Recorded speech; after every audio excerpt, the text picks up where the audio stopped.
Hey there, Christian Walsh, Coldwell Banker Wire Associates. It is April 14th, 2020, one day before what should have been tax day. Tomorrow, April 15th, would have been tax day, but it is no longer going to be thanks to COVID-19. All deadlines have been pushed.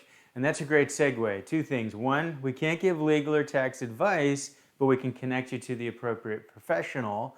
But two, let's talk about 1031 exchanges because that has been pushed as well. So the deadlines have been pushed to July 15th, and this was in IRS Notice 2020-23, which rolls off the tongue, came out on April 9th. So what the notice says is that any deadline between April 1st and July 15th, and that's any tax deadline, is pushed to July 15th. So what does this mean for 1031 exchanges?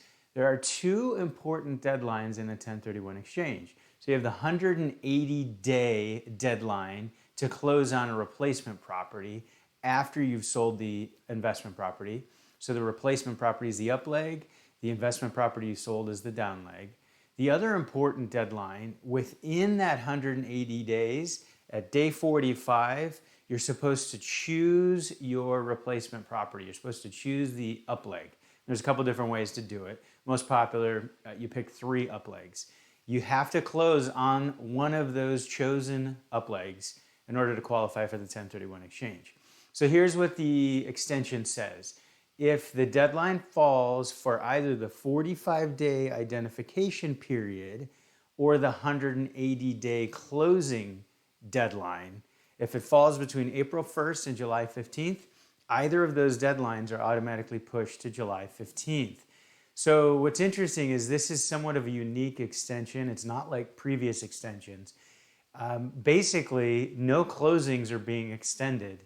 The 180 days, if you go backwards, basically you would have had to close on your down leg at the end of 2019 or the first 2 weeks of 2020 in order for there to really be truly an extension beyond the 180 days. Really what we're looking at is an extension for the identification period.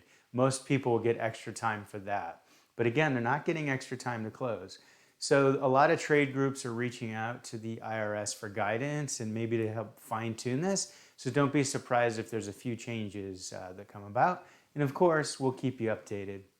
Another important note, this actually applies to opportunity zone deadlines. The notice pretty much extends a lot of different deadlines. It doesn't necessarily mention them specifically, but this works for 1031 exchanges, opportunity zones, and other things like that. So reach out to your tax advisor and get more clarification and come to us to be notified on any other changes. Christian Walsh, Coldwell Banker Wire Associates. Reach out at 949-677-3466. Thanks.